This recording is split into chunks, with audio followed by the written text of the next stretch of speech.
My name is Emily Carter, and if someone had told me a year ago that my own father would crack my head open with a crutch in front of 50 people, I would have laughed in their face. Not because my father was a good man, but because I never imagined he'd be stupid enough to do it with witnesses. The irony: the crutch he used belonged to me, and the birthday party where it happened was supposed to be a celebration. Instead, it became the day my entire family destroyed themselves.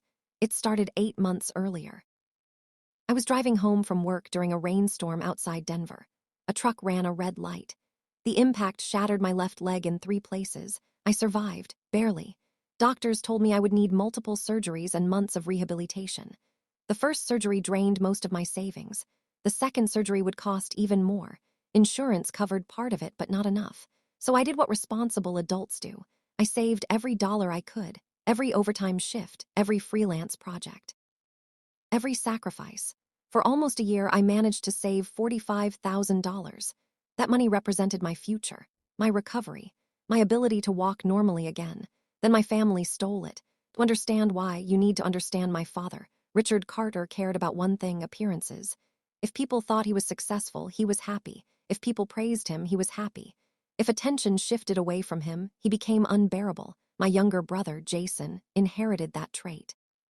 Jason was 31 years old and somehow still behaved like a spoiled teenager. My father adored him. Jason could crash a car. Dad would blame the road. Jason could lose a job. Dad would blame the boss. Jason could rob a bank. Dad would probably blame society. Meanwhile, I could cure cancer and somehow still disappoint him. That dynamic never changed.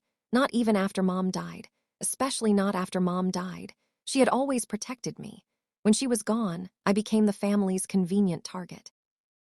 I learned to live with it, or at least I thought I had. Then Jason got himself into trouble. Again, one evening, my father called. "Emily, your brother needs help." I sighed. "How much?" The silence answered the question. 20,000. I nearly dropped the phone. "What?" "He's having financial difficulties." Always has financial difficulties. Family helps family. There it was, the Carter family motto: family helps family. Unless that family member is Emily, then she's on her own. I laughed. No. My father sounded offended. No. Needs you. I need surgery. That's different. Nearly choked. Different how? Jason's problems were self-inflicted. Mine involved actual metal screws holding my leg together. I said no. Dad hung up. For the next few weeks, I received nonstop guilt trips, calls, texts, messages from relatives. Everyone suddenly cared about family. Nobody cared about my surgery. Eventually, I blocked them. I thought that was the end of it. I was wrong, very wrong. 3 months later, I checked my savings account. $45,000. Gone, every cent. At first, I assumed there had been some kind of banking error. Then I saw the transfer details. The money had been withdrawn through a joint authorization connected to an old family trust account. An account my father had convinced me to sign paperwork for years earlier. I immediately drove to the bank. What they told me made my stomach drop. The transfer was legal, technically. But only because my father had manipulated paperwork I'd signed years ago. I felt physically sick. My surgery fund was gone, every dollar. I called him immediately. He answered on the first ring, almost like he'd been expecting it. "Where is my money?" Silence then. Jason needed it. I couldn't breathe. "What?" "He'll pay it back." "When?" "He will." "Dad, that's $45,000. Raise your voice." I actually laughed, a hysterical laugh, the kind people make right before they lose their minds. "You stole my surgery money." "Borrowed it." "You stole it. It stays in the family." My vision blurred with rage. It was my money. Jason's family, too. And that was the moment something inside me broke, not loudly, not dramatically, quietly, permanently. I hung up, then I called a lawyer, because unlike my father, I wasn't interested in screaming. I was interested in consequences. For 3 months, my attorney gathered evidence: bank records, signatures, emails, witness statements, everything. The case became stronger every week. Meanwhile, my family acted like nothing happened.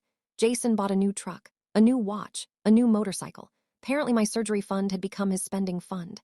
Every photo he posted felt like a slap in the face. Still, I stayed quiet, because revenge works best when nobody sees it coming. Then came the invitation.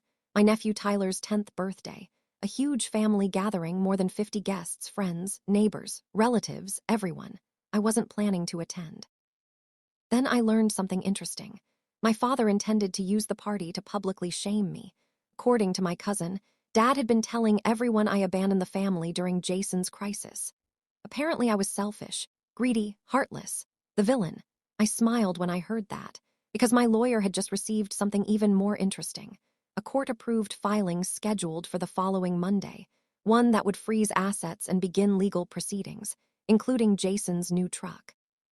I decided to attend the birthday party after all, not to argue, not to fight, just to watch and maybe to press a certain button when the time was right. The morning of the party, I arrived on crutches. My leg still wasn't fully healed. Pain shot through my knee with every step. The backyard was packed. Kids running everywhere, balloons, music, laughter, fake smiles. My father spotted me immediately. His expression darkened.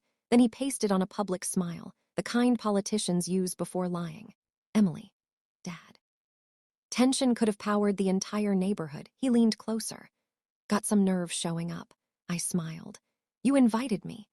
A split second, he looked uncomfortable, like he sensed something, like animals sense storms before they arrive. Then Jason appeared, grinning, wearing a watch that probably cost several $1,000s, my money, around his wrist. I stared at it, he noticed, and smirked. That was when I knew neither of them felt guilty, not even a little. And that realization made what happened next much easier. I spent the first hour pretending everything was normal. I smiled when people spoke to me. I wished Tyler a happy birthday. I sat quietly at a table near the edge of the yard. Meanwhile, my father kept glancing at me, watching, waiting, like he was planning something. And unfortunately, I knew exactly what it was, because humiliating people was his favorite hobby, especially when he had an audience. About an hour later, everyone gathered near the giant birthday cake. More than 50 guests stood around the backyard, kids, parents, neighbors, relatives, everyone.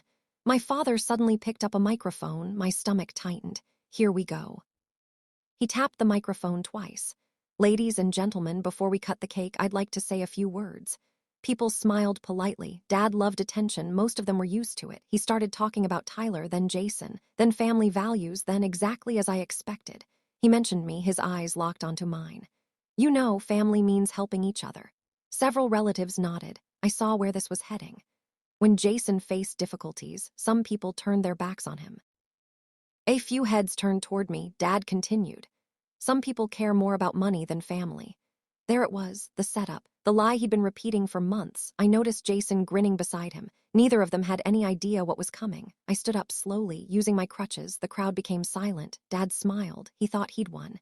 He thought I was about to defend myself emotionally. Instead, I simply asked, "Would you like to tell everyone what happened to my surgery fund?" His smile disappeared, instantly. The backyard went quiet. A few people exchanged confused looks. Dad cleared his throat. That's not appropriate. No, I nodded, then looked directly at Jason. $45,000 you spent on your truck wasn't appropriate either. Crowd erupted into whispers. Jason's face changed immediately. Dad tightened his grip on the microphone. Emily, stop. I didn't. Tell everyone where the money came from. Enough. Them. Jason looked panicked now, for the first time all day. Good. Dad's voice became louder. Embarrassing yourself. I laughed. No, I'm embarrassing you. The crowd was fully invested now. Nobody was looking at the birthday cake anymore. Every eye was on us, exactly where I wanted them. My father stepped toward me, his face turning red, that familiar rage, the same rage he'd used my entire life to control people. But this time it wasn't working, because I wasn't afraid anymore. Sit down. I said sit down. For a moment I saw something snap inside him. The mask vanished, the charming father, the respected neighbor, the family man gone. All that remained was the angry bully underneath. He stormed toward me fast. Several guests looked uncomfortable, a few stepped forward. But nobody reacted quickly enough. Dad grabbed one of my crutches hard. "What are you doing?" I shouted. "Give me that." He yanked it away. The sudden loss of balance sent me crashing sideways. Pain exploded through my injured leg. I hit the ground. Gasps echoed across the yard. Women screamed. Children started crying. Someone yelled, "Richard!" But Dad wasn't finished, not even close. The crowd watched in horror as he raised the crutch above his head. For a second, I genuinely couldn't believe what I was seeing, my own father in front of 50 witnesses. Then he swung.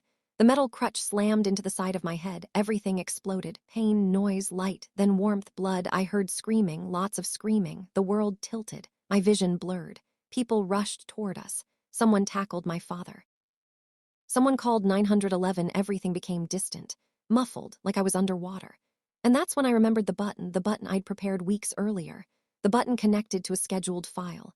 A file containing every bank record, every signature, every piece of evidence, every lie, every theft, everything. I reached into my pocket. My fingers shook. Blood dripped onto my hand.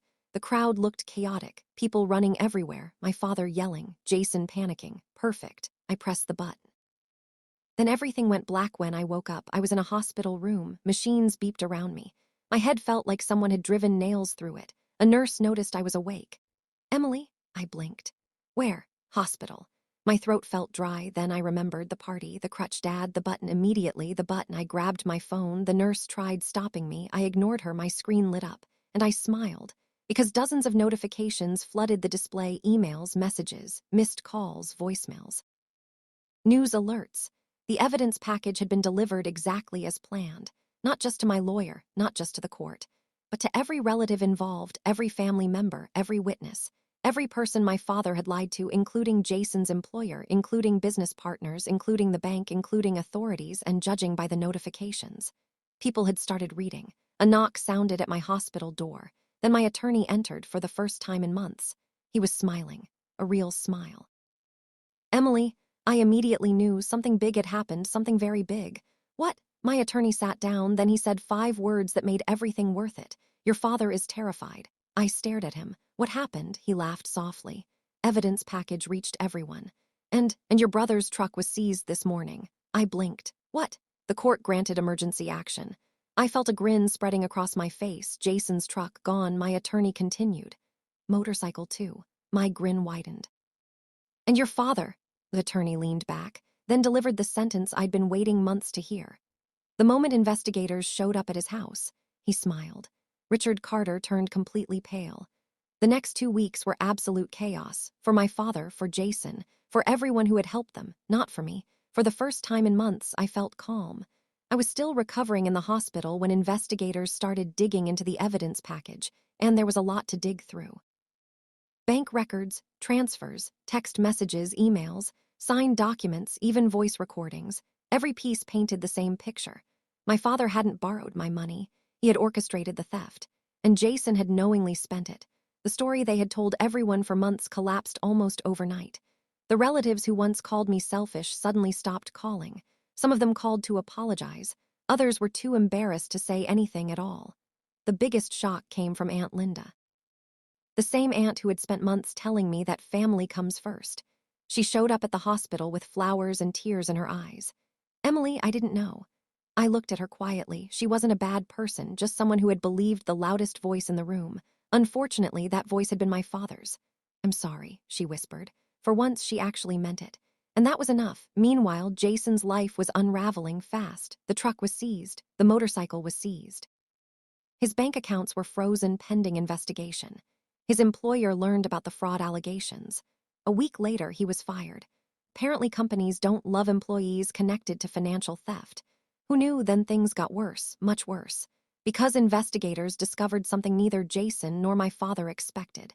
The $45,000 wasn't the only questionable transaction. Not even close. As they dug deeper, they uncovered years of financial manipulation, hidden transfers, unauthorized withdrawals, tax issues, money moved between accounts, small amounts here, large amounts there. The kind of things nobody notices until someone starts looking. And now people were looking, very closely. My father spent years believing he was smarter than everyone else. Now every decision he'd ever made was being examined under a microscope. The stress started showing. According to relatives, he'd barely been sleeping, barely eating, constantly yelling, constantly panicking. Good. For years, he made other people carry the consequences of his actions. Now he was finally carrying his own. 3 weeks after the birthday party, the court hearing arrived. I walked into the courtroom without crutches, not perfectly, not easily. But I walked, and honestly, that felt symbolic. The woman they thought they had broken was standing on her own feet. Across the room sat my father and Jason. Neither looked good. Jason looked exhausted. Dad looked older, much older, like the previous month had aged him 10 years. The judge reviewed the evidence. The attorneys presented their arguments. Then the bank records appeared on the screen. One after another, transfer after transfer, lie after lie, excuse after excuse.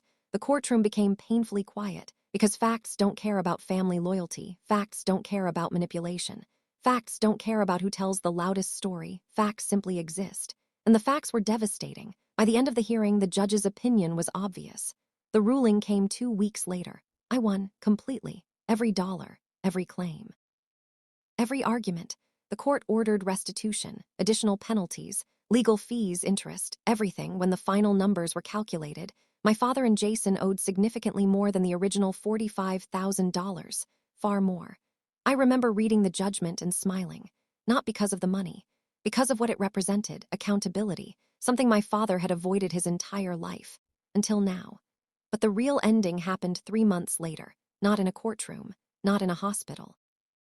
At another family gathering, ironically, this time it was a holiday dinner. I almost didn't attend, then curiosity got the better of me.